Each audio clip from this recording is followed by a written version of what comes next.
बिस्मिल्लाहिर्रहमानिर्रहीम। अस्सलाम वालेकुम व्यूअर्स, पब्लिक लीगल अफेयर्स में खुश आमदीद।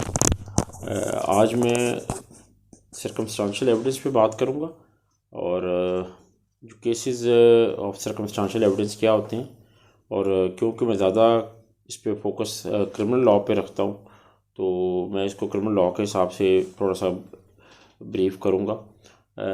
सर्कमस्टांशियल एविडेंस के केसेस को समझने से पहले हमें ये समझना है कि एविडेंस क्या है, और एविडेंस का जो ब्रेकअप है बड़ा सिंपल सा है कि जैसे कानून शहादत में बताया गया, एविडेंस की बेसिकली दो टाइप्स हैं। एक है ऑकुलर अकाउंट पे होती है जिसे हम कहते हैं स्टेटमेंट्स, और दूसरी है डॉक्यूमेंट्री एविडेंस।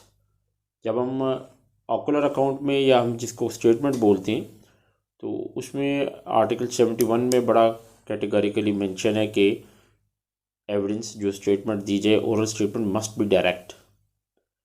तो उसमें डायरेक्ट का लफ्ज़ लिखने का मकसद ये था कि वो हेयर से नहीं होनी चाहिए। वो बताएंगे जो चीज़ आपने अपने सेंसेस के साथ परसीव की है, अपने सेंसेस के साथ देखी है। और डॉक्यूमेंट्री एविडेंस में हमारे पास फर्दर उन्होंने फिर जो क्लासिफिकेशन करनी, प्राइमरी और सेकेंडरी, तो डिपेंडिंग ऑन द डॉक्यूमेंट की नेचर क्या है। यहाँ पर अब ये सारी बात बताने का मकसद कि इन चीज़ों का या इस एविडेंस का सर्कमस्टांशियल एविडेंस के साथ क्या ताल्लुक़ है। सर्कमस्टांशियल एविडेंस आम तौर पर रूटीन में उन केसेस को कहा जाता है जहाँ पर जो भी जुर्म या ऑफेंस कमिट हुआ है उसकी डायरेक्ट एविडेंस कोई भी अवेलेबल ना हो। जब डायरेक्ट एविडेंस का कहा जाता है तो डायरेक्ट एविडेंस से मतलब कि किसी शख्स ने अपनी आँखों से इसको देखा ना हो, या कोई ऐसी चीज़ उसके साथ, मिसाल के तौर पे दो बंदे हैं तो उनमें से एक खुदा ना खास्ता कत्ल हो गया, दूसरा मजरूब है, तो वो उसके साथ हुआ हो तो he remain part of that unfortunate incident. तो ऐसी सूरतों में तो वो केसेस डायरेक्ट एविडेंस के हो जाएंगे। लेकिन सर्कमस्टांशियल एविडेंस के केसेस को हम जब बात करते हैं तो अक्सर ये इसमें बात उभाम ये इस बात का आ जाता है कि शायद ये जो लोग स्टेटमेंट्स दे रहे हैं ये डायरेक्ट नहीं है। वो स्टेटमेंट्स तो डायरेक्ट होती हैं लेकिन जो उनकी रेलिवेंसी मैटर करती है कि फॉर एग्जांपल उसमें हम एक सिंपल सा प्रिंसिपल है सर्कमस्टांशियल एविडेंस के लिए कि लास्ट सीन एविडेंस।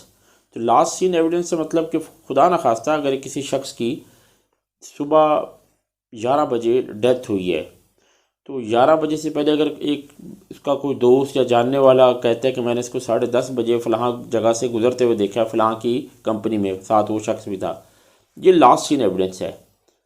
तो last seen evidence is a very weak type of evidence, यानी इस पर आमतौर पर कोर्ट्स बहुत मोहतात होकर रिलाय करती हैं, और क्योंकि इनकी पैरामीटर्स, इनके जो स्टैंडर्ड्स हैं, they are totally different as compare to a case of normal और डायरेक्ट एविडेंस।